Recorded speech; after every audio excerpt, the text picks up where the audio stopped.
I'm back. Look at that girl. She's scared. She's like, what are you doing to me? Oh my God. He's being weird and a bully. Oh, what's she doing? Oh, she's coming here. It's the doggy. Let's see what she wants. What do you want? What do you want? What do you want? She wants love and affection. She's sexually harassing me. What's your bum doing over there? Get out of there. What do you want? Padding? Padding? Boom, boom, boom, boom. Let's try the other one. Let's do them both. I've got the ears. She growled at me today. I was trying to fill her water bowl, and she's like, rawr, rawr, rawr. So I told her, place, get her back in there. And then she behaved herself. Not here to bug you. I'm here to make your life better. The only thing, you need to brush yourself. That's what Sam's for. I don't like brushing you. Sam likes brushing you. Ah. Okay. Well, a couple days ago I did a video. Socketed a whole bunch of chips on a Commodore 64 board. This one. Little red board here is a test board. It's does a test and does a dead test. Right now it's doing a blinky blinky blinky, which is saying third RAM chip is acting stupid, but we know it's not. That's the issue. And for terms you won't know, we've tested. We put back the old 6510, which is CPU. I have 3 of them. No change. I put back the original PLA. I have an artificial one, but I put it back in. It seems to work. I may have to socket the SID. That's this chip here. Oh, you can't see. That's that chip there. This is the PLA. This is the CPU. These are the ROMs. One's for character, one's for basic, and one's for character, I think. Hey! And then you've got 2 encoder chips, the RAM, gates, video chip. Get out of there, Luna. Going to replace all the caps on here. Let's go down. So what we've got here is we've got the capacitors. I've ordered new ones. They're coming in. I want to replace all of these kind of caps. These little ones are ceramic. I don't care. So there's a whole bunch. Luna, get out of there. Chips I'm going to replace probably. These have already been, everything here has been replaced. Don't think those are issues. This one is known to fail, so I'm going to socket. And it looks a bit grungy, so I've got to figure out what the deal is. I'm going to replace that one too. I got sockets for this, or do I? Maybe not. Actually, I do. That's a 10 pin, isn't it? 1, 2, 3, 4, 5. Actually, that's a 10 pin. I can replace that. So I'll put a 10 pin socket on here. Is that a 10 pin? That one's, yeah, it is a 10 pin. Okay. So I have some 10 pin sockets. I hope I do. Better not be 9 pin. I'm going to be pissed. Maybe order some 10 pins because I got 2 of them here. There's another 10 pin chip here too. But I heard this one can bite you. This one could bite you. But I do want to socket this one. I do have a spare socket, so I'm going to unsolder this chip and put a socket in because I should. And I probably should socket this one too. Not that I need to, but if I do that, then I'll have most of the chips socketed. Any of the chips that I take out and replace, I'm putting a socket in. So really, only really needs to do if I go nuts is 1, 2, 3, 4, 5, 6, 7, 8, 9, 10, 11. So I could socket everything and I'd be done. I'm also looking at replacing the voltage regulators and the transistor because I can. Will it fix it? I don't know. Also need to clean up the back of the board. There's a lot of, what do you want to call it? What's that shit we put on the back? Resin on the back when I soldered. I've got some stuff here I'm going to mix up and clean up the board. But that's one of my projects. Oh, she's got a ball. So, I got another cool thing too. I'm pulling the chip out. Got one of these, and he goes, "What the hell is that?"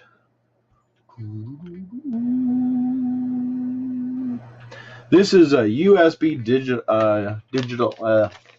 oscilloscope, and here are the pins for the oscilloscope. And the reason I want to use that is so I can debug stuff. Oscilloscope, you get the waves across the screen. This one is, what's it got on here? It's got 6 digital channels and 2 analog channels. So it's actually not bad. I really do want to get the adapter to convert it with so I can put 2 probes on. I may have to send them an email. It's not that expensive. It's just I really like to get those things. I'd love to have probes.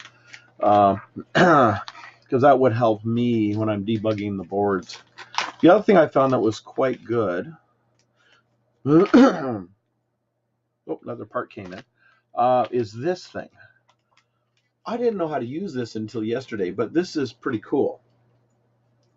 What you do is, stick this on the ground. You stick this on positive.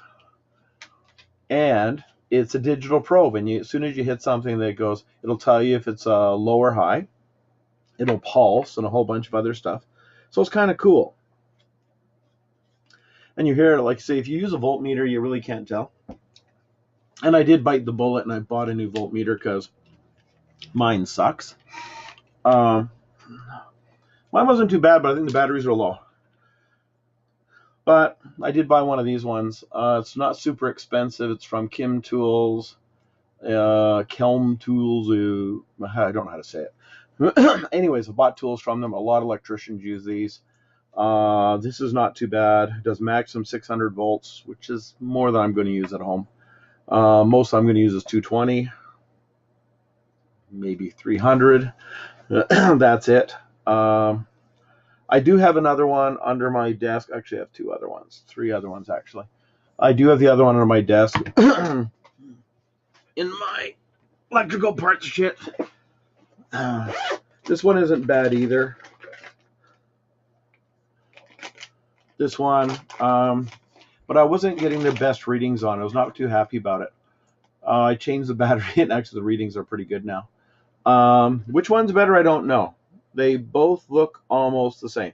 This one has a data function. Do I need it? Hard to say. This actually has more functions than that one. But this one actually has a lot of sub-functions in it. So, either way. But the one I'll probably use the most is the new one. I do have a clamp on, clap off. I do have a clamp on one too, which I used to use in the old days when I ran data centers for the bank. Clamp on. This one you put between the wires and you can tell the load and all that shit. This one's not bad. I just found it started getting flaky because I beat the crap out of it, so I don't use it that much. And there's crap in here, like there's extra stuff like leads and cool things, and it does temperature, which is kind of cool. Actually, this I should leave out. Use this for pulling out chips. Okay, that's going in. I'll leave it there for now. I have more than I know what to do. Wire cutters. This one I screwed up and then I fixed again. I have better ones than these. This is the one I used to use in the office all the time. You know, whenever you change a socket, I didn't want to talk about that. Or anytime you want to check something, you know, you're not sure about the panel. You go in and you do it. I also have another little device around here somewhere. I think some other stuff. And what I used to do is check the circuits on in the office. Sometimes you get the electricians in and they fuck it up. And then you have to go ahead and some guys used to take a laptop and plug in. It's like, fuck that idea. Have a proper tester to tell you if the circuit's right and everything. So I'd go ahead and validate. I can show you that too. Which is a good device you should have at home anyways. Go buy one. I'll show you what it is. Get one of these. If you ever electrical problems in the house and not sure, get one of these. These things are pretty cool. What you do is you plug them in, and if you get a yellow, you're good. If you get any other combination, you're screwed up. Like, for example, if you get a yellow in the middle only, your ground is open. If you get a yellow on the right-hand side, your neutral's open. If it's all blank, then you're open hot. If your ground and your whatever's reversed, you get a red and yellow. If you get a hot and neutral, it shows you. So it tells you what's wrong with it, and then you go, I'm not using this. I'm going to call the electrician, or you fix it yourself. Some of you electricians don't know what the fuck they're doing. I can say that because I went to school and learned how to do that job. Most of my electricians are pretty good. Sometimes they're in a rush, especially with the guys I used to work with. They got to get things done quickly, or they have a newbie on the line, and there's where your problems are. And then you go talk to the foreman and go, hey, look what we're seeing here. And he goes, okay, let's get it done. So that's just what we used to do. Oh, yeah, and I got that last time I was doing some soldering work, and I got a new soldering station. Bing! The soldering station's got a little bit of a problem. Okay, this doesn't have to go on top, but I stuck it on top because I'm lazy. And all of these are only here because they belong to this. This is basically if I want to do motherboards, or any boards that have, that's actually useless. These are all solder on. No, actually, some of these have these little things on here, or you have chips that are laying on the board. Then you have to use one of these because you heat up the board, put the chip on, boom, you're done.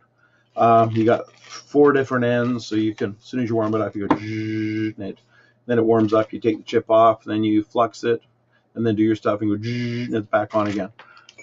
This is a poor man's tool. The other thing I do is this is pretty cool. I like this one.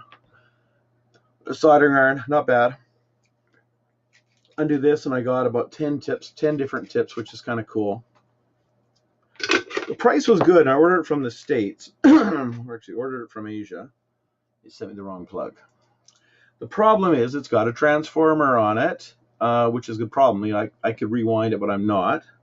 So when I use it, it's 220 volts, which is a pain in the ass.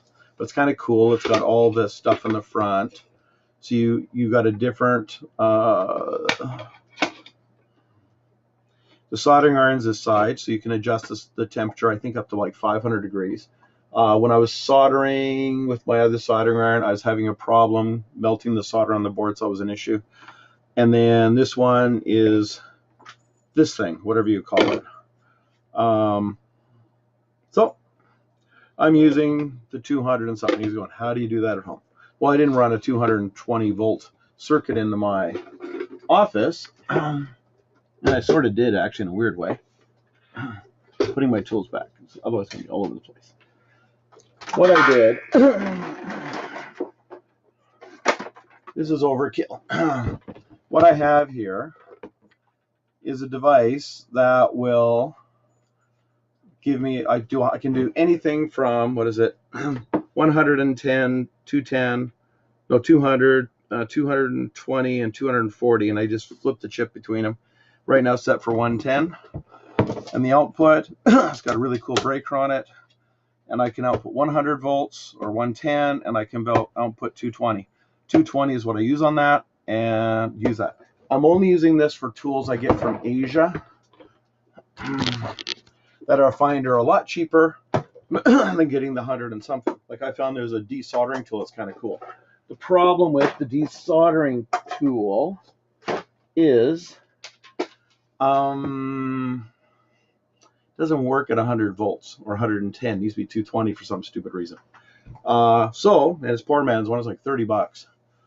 So I'm getting that. But on that subject, what I found that was interesting when you're desoldering, where's the other stupid one? Where did it go? Oh, here it is. I got junk over here. My junk pile. This one's not bad. This is actually pretty good if you're doing really tiny work. But if you really want to clean a board, this one works really good. I do have smaller ones. The aluminum ones, which work worse shit. This is actually the one that a lot of pros use if you don't want to get a proper desoldering station. And that's not a desolder, that's a rework station. So rework station has 2 sections on it. And actually, I'll tell you what the proper name of those things are.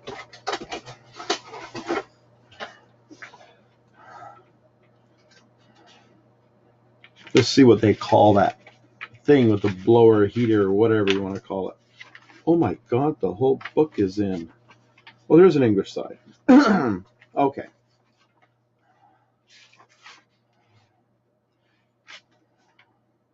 It says I can do voltage of 110 going in. Well, I'll tell you one thing. This one is not set that way. I did need a different transformer. Anyways, temperature range on the air gun, that's the part where you work on the onboard components, that will do 480 Celsius. The iron will do 480. I think I did 450 and it worked really good. I didn't go to the top, which is pretty good. So not bad. So I like this tool. Would have been nice to have the right voltage, but the reason it's probably cheap is because it was 210 or 220 or whatever the damn number is. This isn't bad, but for the Commodore boards, this is a hell of a lot better. I found this one, you pump it, fire, and you're done. Really good. Okay, so that's the electronics. Other pet peeve, bring up that so-called drone, Canadian drone license. Guess what? All my RC friends, guys who fly helicopters, guys who fly drones, guys who fly airplanes, guess what? You need the same fucking license. It's not just drones, it's everything. Anything that flies. If it's 250 grams or whatever, or less than a half a pound, then no, you don't need the license. You just follow the rules. Anything above, which is almost everything, up to like 25 pounds, then you need a basic one. The basic one, there are some limitations. If you're flying over people, that's a bit of an issue. You shouldn't. If you want to do crazy stuff, then you need to have special drones. Hey, stop biting my... Oh, you're biting the ball. Okay, you're cool. So if you try to get the fancy one, then you need to have a proper certified drone to fly over people. All my drones are racing drones or custom build drones. Like I have one over here, which is a 6 propeller. Probably want to run cameras on it, maybe. Mostly at the field, because that's where I'm going to play with it. But with this new license, I can take it out into the park as long as the park's drone compatible. Then I can fly. And I got my planes. I got 2 planes, and I actually got 3 planes. 3? Is it 3? I think 3. Little plane, 2 big boys. Yeah, 3. Drones, I've got 1, 2, 5, I think. But I only have to register 3 of them. The other 2 are too small. And yeah, too small and too light. And then helicopters. That one I probably have to because it's too big. But even that, I don't think they would care because I'd probably fly it in the house more. And then my little guys, all my little ones are too small. I've got 3 little ones and 1 big one. This big one is made out of shitty material, so it's going to have to be registered. $5 to fly it outside. Or you can say it's a toy and not worry about it, and not connect it to proper gear. But I've made it work with real stuff. So, reason I bought them is you got to start with something. That's it. So bitched about the drone license. I got to study for it. I'm going to talk to the guys in the club because I haven't set my money in yet. I'll do that probably this week and pay my fees and go from there because I do want to go back up in the field. And talked about the Commodore 64 and the electronic shit I'm working on and the Datascope. And that's it. And Luna's, what the hell is she? She killed a ball. Did you guys watch that? She killed a ball. That ball got destroyed in a few minutes. Now she's going, it's not me. I'm just patting myself. You're on YouTube, you goof. What are you doing? Stop. Now I got control over her. Okay. Hasta la vista. Signing off, and I'll talk to you later.